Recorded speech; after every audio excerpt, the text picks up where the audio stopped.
Olá, a ideia agora é falar um pouco sobre pensamento medieval, fazer algumas considerações sobre o pensamento medieval, sobre a escolástica e tentar desconstruir um pouco a ideia de que esse pensamento medieval e escolástico eram pensamentos por demais atrasados, ou pensamentos que possam ser postos de lado quando a gente vai pensar um pouco sobre a história da filosofia.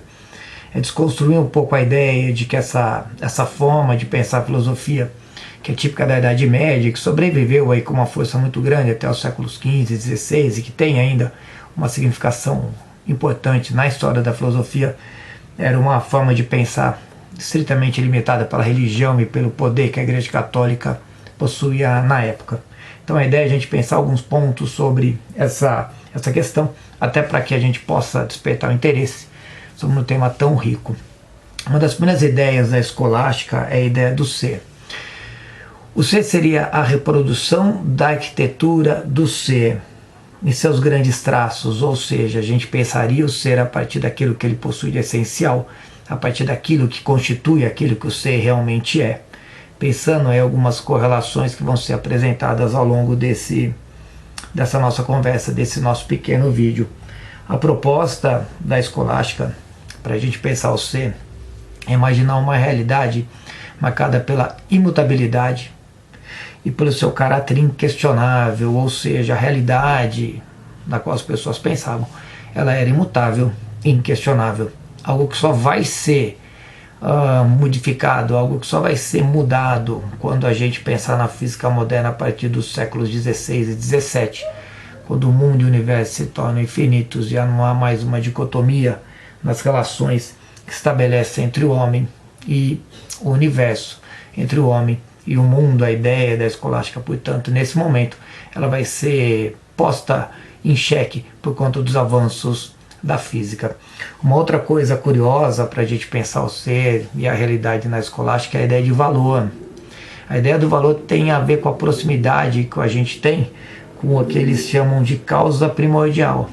Ou seja, o nosso valor é definido pela proximidade que nós temos com relação a Deus, ou seja, estamos muito longe, muito distantes, o nosso valor é menor. Se nós somos mais próximos, o nosso valor vai ser um pouco maior, ou seja, há uma escala, há uma ideia de hierarquia nessa relação entre o que é o ser, por exemplo, o ser humano, e o que vai ser um objeto material ou um ser que não é dotado de razão.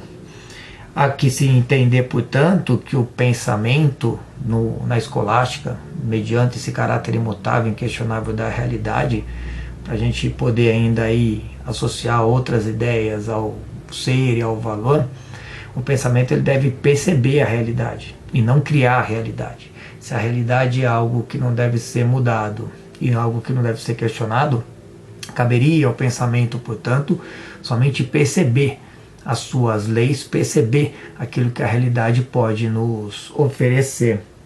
Esse pensamento tem, portanto, 3 eixos para construir a ideia do saber.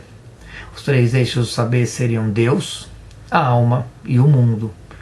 E aí aparecem algumas das questões que muitas pessoas criticam na escolástica, que nem sempre são críticas justas. Por exemplo, o conhecimento da natureza. Existe um conhecimento da natureza na escolástica, é óbvio que ele existe, mas esse conhecimento está entre esses 3 eixos. E a questão do conhecimento da natureza para a escolástica é o conhecimento das criaturas, aquilo que foi tido, que foi nomeado como criatura. O conhecimento da natureza, portanto, é o saber restrito aos seres finitos e restritos. Quem são os seres finitos e restritos? Somos nós. O que a gente pode conhecer da realidade, o que a gente pode conhecer da natureza é muito restrito àquilo que nós somos. Somos seres finitos, somos seres restritos e, portanto, a gente vai limitar o nosso saber aos objetos sensíveis e também finitos. Não há, portanto, uma exclusão do conhecimento da natureza, nenhuma limitação absoluta sobre aquilo que se deve conhecer.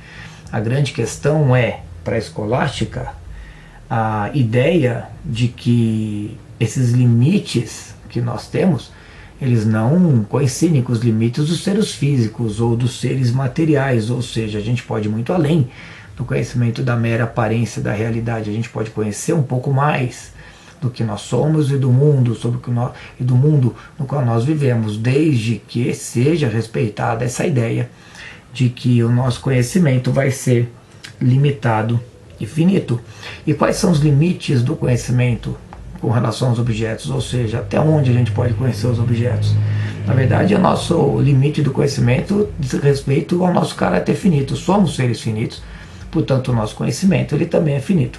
Na escolástica esse pensamento ele é muito claro e é uma ideia muito boa para a gente fazer alguma referência. E por que o nosso conhecimento ele é finito? Porque ele nasce da razão humana. E a razão humana tem o papel de compreender a realidade, como foi dito antes, de perceber a realidade, não de transformá-la. Portanto, o caráter do nosso conhecimento no seu aspecto de criação, ele é muito limitado. E o que seria essa ideia da limitação? Como a gente chamaria isso?